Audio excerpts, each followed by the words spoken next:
लेकिन उससे पहले संजय सरकार, मैं आपको सिर्फ एक तस्वीर दिखाना चाहती हूँ।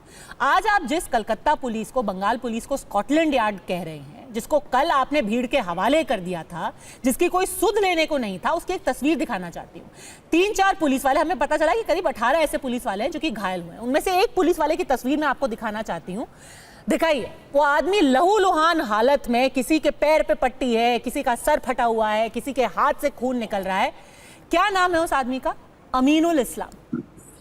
और देखिए, ये वो लोग हैं जिनको आपने भीड़ के हवाले कर दिया, कोई इनको पूछने वाले नहीं था। कौन जिम्मेदारी लेगा इसकी? ये लॉ एंड ऑर्डर संभालने के लिए गया। कभी कभी भारतीय जनता पार्टी लुंगी पहन के, टोपी पहन के, दाढ़ी पहन के, और उसको बीच में ढूंढ के, कभी एक बार तो ये मुर्शिदाबाद में, जंगीपुर में पत्थरवाह किया था, वो आरएसएस को आदमी को पकड़ा गया था।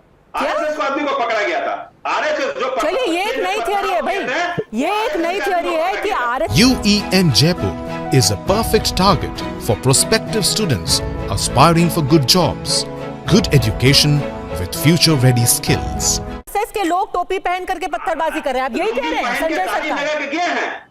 बिल्कुल गया है। मैं आपको बताइए, आपको बार-बार संजय जी, क्या आपके पास ऐसा कोई प्रूफ है? क्योंकि आप बहुत बड़ी बात कह रहे हैं। ये आप इल्जाम लगा रहे हैं कि अब संघ के लोग दाढ़ी लगा के, टोपी लगाकर पत्थरबाजी कर रहे हैं। हम आपको, मेरे पास तस्वीर है न्यूज़पेपर का। बताइए प्रेम शुक्ला जी, ये बहुत गंभीर आरोप आपके ऊपर लगाया जा रहा है कि ये कुछ नहीं, आरएसएस के लोग थे। अब तो वो कह रहे हैं कि क्या पता हत्या के पीछे भी वही हो।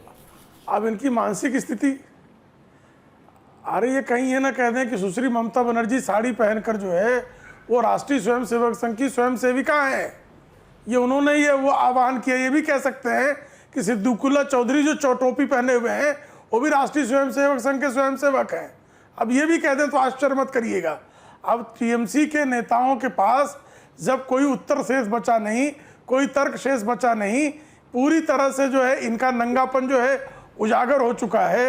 ये किस तरह से जिहादियों का संरक्षण दे रहे हैं, किस तरह से हिंदुओं के नरसंहार की प्रेरणा दे रहे हैं, किस तरह से पुलिस बल पर जो है हमला करने, हमलावरों को जो है ये संरक्षण दे रहे हैं।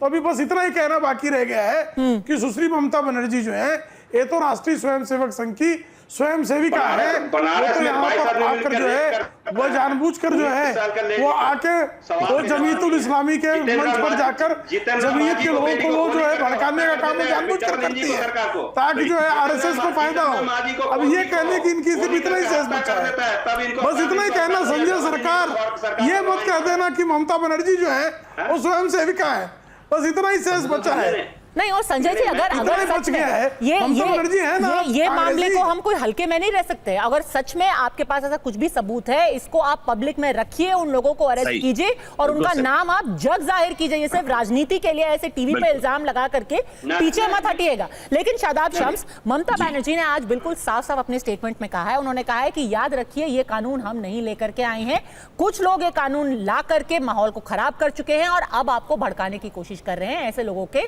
बहकावे में मत आइए, हम सिर्फ सामाजिक सौहार्द चाहते हैं। तो मुख्यमंत्री तो कह रही हैं कि हम किसी के भी पक्ष विपक्ष में नहीं है, हम सिर्फ शांति चाहते हैं। पद्मजा, ये आज बहुत बड़ा यहाँ एक सवाल खड़ा है।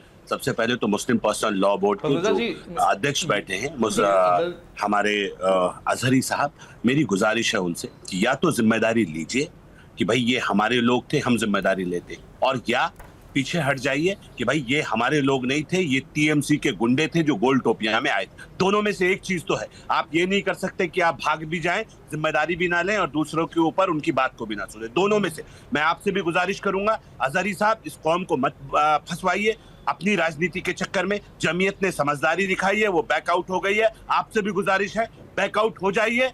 बेवजह की वजह से ऐसा न हो कि देश जले, नहीं तो आपके ऊपर इल्जाम आएगा। अगर ये आपकी शरारतें हैं तो ये समझ लीजिएगा आप भी बच नहीं पाएंगे, सवाल आपसे भी होगा। और आप देखिए, पहले अगर यहाँ पे जो आपकी ये साजिश तो नहीं है मुस्लिम पर्सनल लॉ बोर्ड को बदनाम करने के लिए, से अगर उनका इंटरेस्ट था ये हिंसा बंद करने में, तो सब यही बोलता है कि पहले आइडेंटिफाई करना चाहिए। इतना अजहरी साहब 30 सेकंड, हाँ बताइए। आप मेरी बात सुनिए। आप सब बेसिकली आपके ऊपर आ जाएगा, ये ऐसा हो जाएगा, आप जो ये जो काला कानून लेकर के आए हो, जिसको लाने से पहले क्या उलमा ने आपको चिताया था या नहीं? क्या कर रहे थे आप? कौन से घोंसले में बैठे हुए थे आप? देखिए, अगर आपने चिताया ही था अज़हरी साहब, आपने चिताया था, ये कहना ही काफी नहीं है कि हमने कहा था बिल मत लाओ, नहीं तो माहौल खराब हो जाएगा। देश में कोई भी इस तरीके से नहीं कह सकता है कि हमने पहले ही चेतावनी दे दी है, आप अगर ये चीज करेंगे तो हिंसा होगी ही सही। कानून आएगा, अगर वो कानूनी तरीके से आया है तो उसको देश भर में मानना पड़ेगा, और अगर कोई भी हिंसा करेगा तो उसे इसी कानून का सामना करना पड़ेगा। अड़ी में हमसे जुड़ने के लिए आप सबका बहुत बहुत धन्यवाद।